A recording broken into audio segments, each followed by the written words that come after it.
We're Yes. here. Hi, Lori. How are you? I What's love your going on? painting. Oh, thank you. Hey, if Yes. yeah, if you want, send me your address at the end of this, and I'll mail you a sticker. Awesome. Yeah. So, where are you coming out of?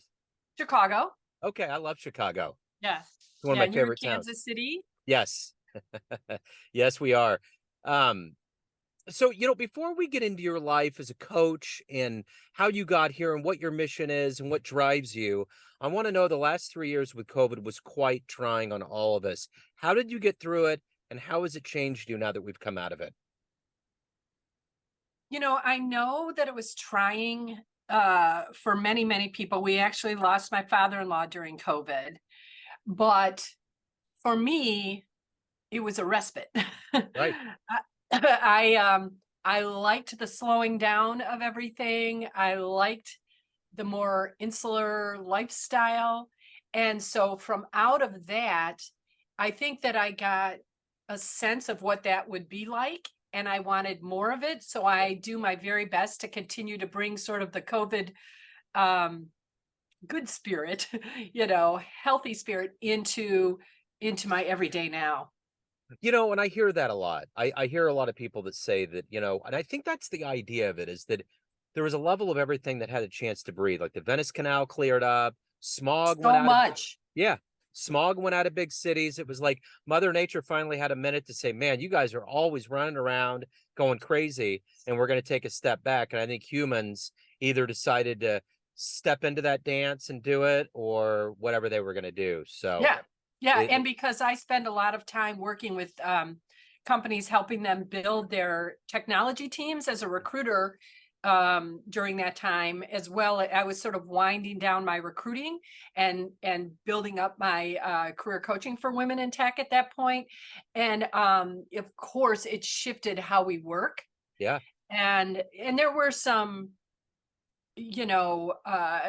people, and it's probably true. I just haven't looked into it deep enough to really know this idea of that, how women were and people of color were perhaps negatively impacted because for women, having to carry often more of the load with getting the kids schooled and continuing to get stuff on the table, having to quit their jobs and things like that. That wasn't great, but I do think it changed this. I had many clients who were never open to remote working, never open to the flexible schedule for the women especially, and it was hard, it was difficult. And with COVID they were able to see that we're all adults here and we have a passion for the work we're doing, and we're not going to turn in shoddy work or take advantage of the Yep. situation in order to for whatever reasons. That's just not how most people are. They have high integrity, and so with that change in the work culture, I think has really benefited um, those of us single parents, or those of us who are doing more of the heavy lifting with caring for the household and the kids and the elderly parents and things like that. Yeah, I think even with appointments, I have a son on the autism spectrum and even therapy appointments and all of that. That whole thing where you have to go get them, drive down, and you Right. might be in there for 10 minutes with them. And yeah, just the whole thing, Yep. it just makes more sense. I'm actually in technology. I'm a technician for a large school district in Kansas City. So Oh, yeah, fantastic. I understand the tech side of things. So let's get You to have to the be there though. You have to get those laptops yes. out, the smart boards, get them all connected. But at the same time too, there's a mobile connectivity that keeps Right. me in tune. It cross pollinates. So let's get to the true essence of what you do for a living. I'm going to put you in front of a bunch of third grade kids, career day. One of the kids looks up and says, "What do you do for a living?" How do you answer them? I help people create careers that are highly satisfying and that meet their personal needs and connect with their passions and their dreams to have more fun. So what did you want to be in the third grade? What did you dream to grow up and become? I've had that question before. I've thought about, I do not remember ever having like be, a nurse or a teacher or a firefighter, but I will say this. when and it's just uh, coincidence that this is what I'm saying, but I did play with Barbies. Yeah. And with my Barbies, I always was setting up this major metropolis, of different types of, for certain movie theaters, venues. I'm into music, I'm into movies, stores to shop in and places to go. So it was always sort of like this idea of that I would be um that I had my girlfriends who were setting up school desks and Yeah. teaching, their Barbies, where I was like taking them on trips and going and, so I feel like there's something there, not Yeah. specific, but that I became an entrepreneur out of that, maybe. Yeah. So let's Yeah. dig a little bit further into that. Where were you born and raised, and what were some of the more specific seeds that made you want to help people and coach and be in technology? So I was raised in a suburb of Chicago. I would say definitely, middle to upper middle class, lots of privilege there, but also, you know, we all have our, little traumas everywhere, right? My parents' divorce and things like, and just puberty and things like that. Yeah. But what made me want to be or become who I am. I think that I had, and I actually do this exercise in one of my group programs where we look at your ancestors and find what it is that you would really admire about them, or just people you admire. What is it about them? And begin to see that how that is actually an aspect of yourself. And so I look at my grandfather, who was a doctor, who also in Chicago, but spent much of his time with the American Indian community, which was very large in Chicago, helping them get their health needs met. Yeah. And my grandmother, great grandmother, and then she brought in my grandmother on my dad's side, was she started a beauty salon in Michigan. Yeah. So they got on a train. My great grandmother and my grandmother rode into Chicago, got certified and licensed, and came back and opened a small business. So I feel like an entrepreneurial spirit there. And then I look at, my other grandmother, who was went to, left North Carolina, one of five girls, to a single mom because her father died when she was young, and went to New York and graduated with a master's from Columbia, and told her mom she was going to Chicago to work on State Street in advertising, and her mom was like, you have a month and then you're coming home. And she in fact got the job, and there's a whole other story behind that, but I find that courage from her. Yeah. And then finally my grandfather on my dad's side, he was a police lieutenant in Detroit, who then after retirement became very active in continuing to be a public servant for the Department of Transportation and the driver's license, and so I just had these people around me that I admired, and I think, somehow genetically, um, you know, transferred Sure. all of these things to who I am, Well, you gratefully. you may have answered my next question. Who would you consider a hero for you? Um, it's never one person. I Yeah. think my mom, all of the strong women in my life, my mom pulled me out of high school, and she's a director of guidance for a high school. So she was in the school district. But when the I was young, but when the ERA was that we were trying to pass it state by state, the Equal Rights Amendment, she pulled me out of school, which she didn't even come to any of my soccer games because she'd have to miss school. Like she had, when she retired, like 152 personal days or something. She just Wow. didn't take time off. But for her, that was worth it to pull me out of school and both of us go down to Springfield, Illinois to march for it. Didn't ultimately get passed, but it delivered a message to me, I think.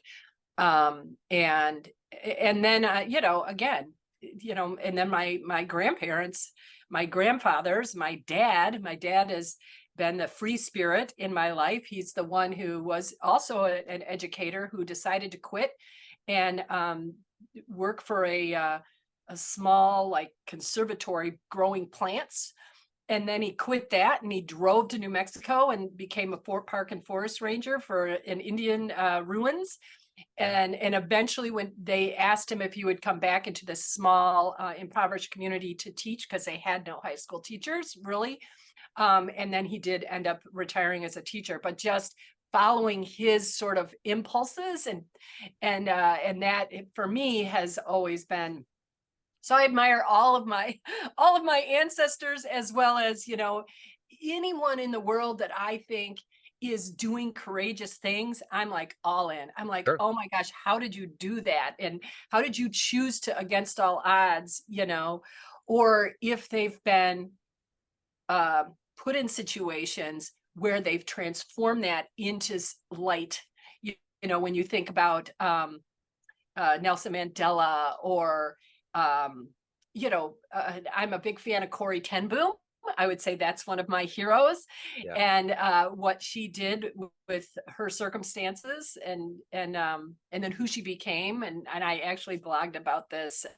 That after she left, so if you don't know her, she was a non-Jew, helped Jews in Holland. Eventually, was sent to a couple different concentration camps, and afterwards sort of dedicated her life to telling that story.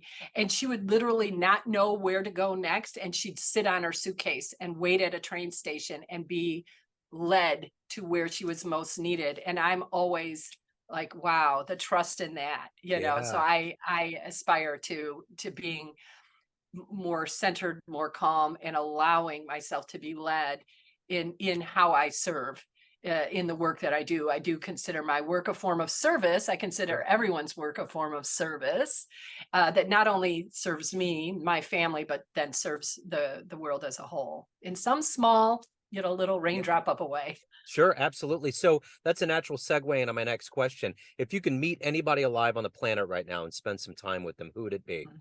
Mm, Ooh, that's so good. Um, um, Gosh, I've done the exercise where I have the dinner table and you invite all the people you Yeah. admire, living and dead. And my table, I swear to God, it just keeps getting bigger and bigger. It's hard. But I would probably, like, first came to mind um is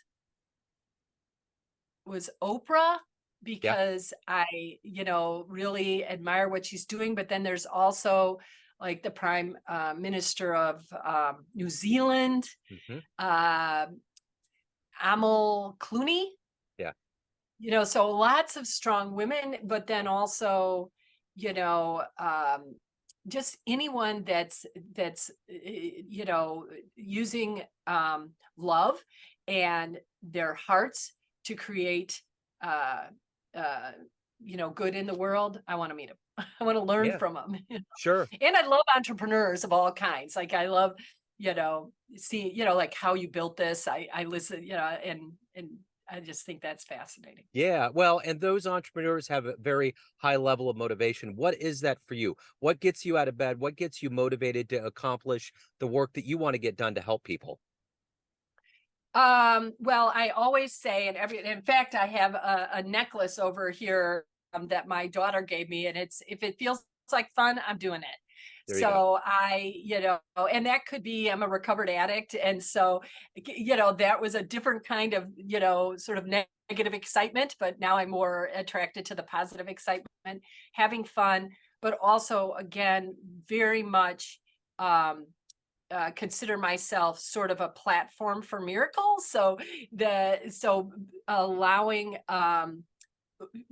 whatever that source of love is to work through me and lead me, so that I try not to hold on too tight to what my day is going to look like, and to fret about what in my rational mind I think should be happening, isn't happening, not happening fast enough.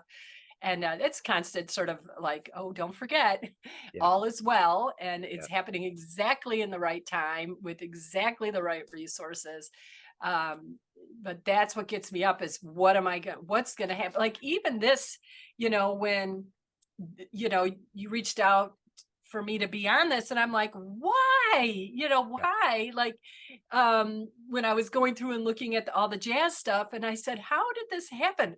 I don't know. Let's go. And the thing is, I have another level of it, which is famous interviews, and it includes everybody. So yeah, it's there's a little bit of confusion, but yeah, it's yeah. But that's the But thing that you're saying. You allow yourself to let life in, and it'll take you in very strange yet cool ways, you yeah, know. and I think, even with that, I thought to myself, so if there was a connection to jazz, what would that be? And that made Yeah. me think of the fact that I have a piece of artwork that was done by someone, those artists that will paint while jazz is playing Oh yeah, yeah. and be inspired by the music. And I have Yeah. that hanging in my living room, and Oh, I've cool. forgotten about that. And then I also am part of our local fine and cultural arts commission, and we Yeah. just did this event where we were pulling.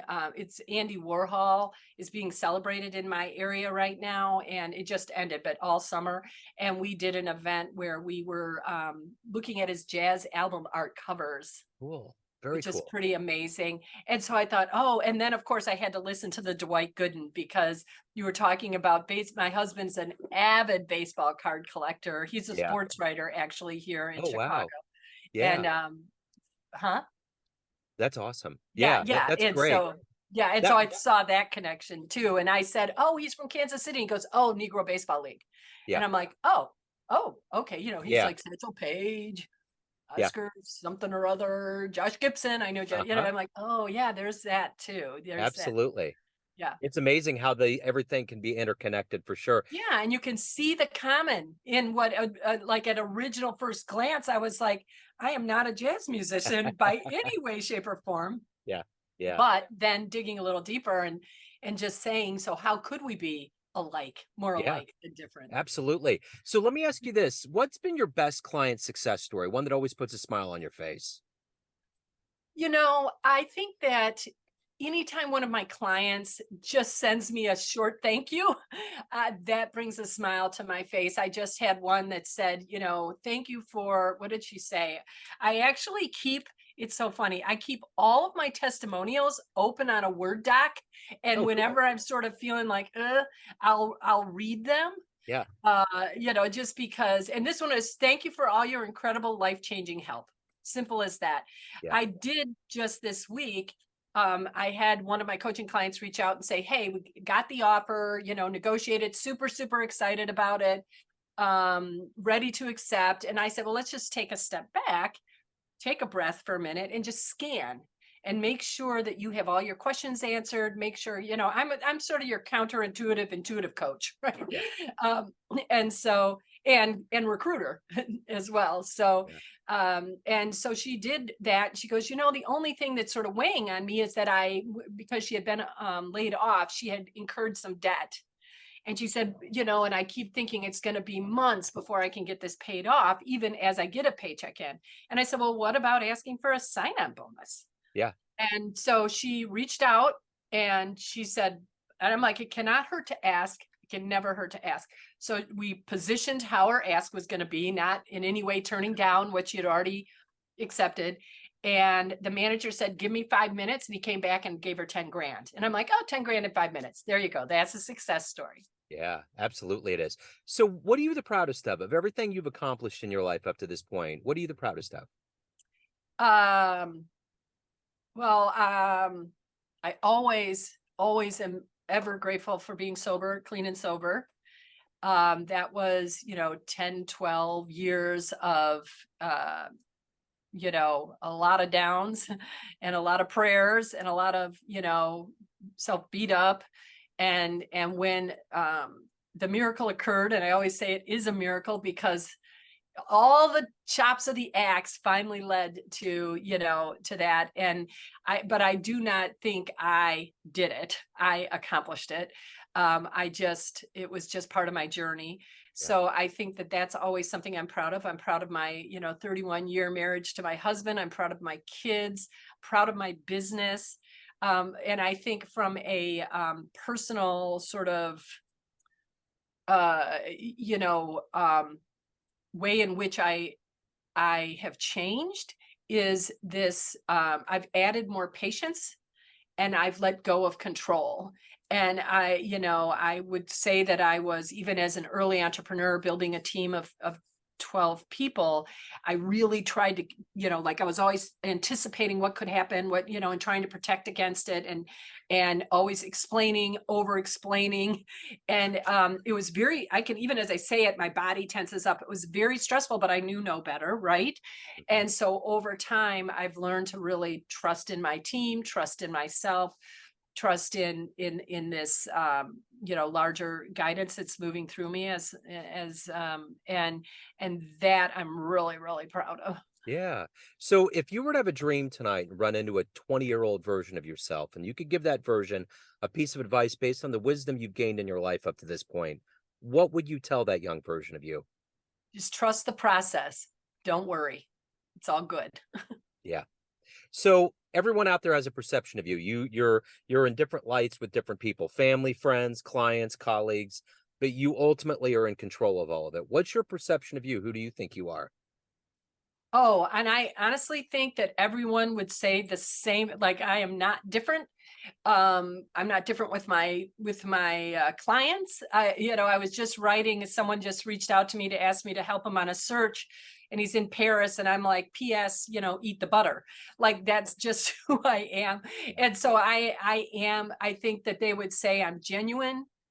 In fact, I have a little thing that we did as an exercise for one of my groups. It's a magnet, but it's Yeah. just, we passed around envelopes and gave each other compliments. I started a women's group in 2000, and Yeah. we do different things every month. And this one just says what they appreciate about me was my wisdom, my enthusiasm, my leadership skills, my humor, my helpfulness, my availability, my loving heart, how I bring people together, and that I'm funny. Yeah. That's awesome. Yeah. That sums it up. Let me ask you this, just kind of being whimsical, so somewhat. If you could have seen anything, any event happen on this planet Mm. in the history of events, what would you love to have seen firsthand with your own eyes? Mm-mm-mm. Wow. Gosh, any event.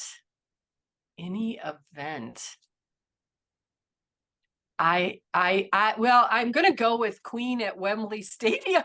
Oh, wow. Yeah. Yeah. You know, I didn't realize I got married in 2019.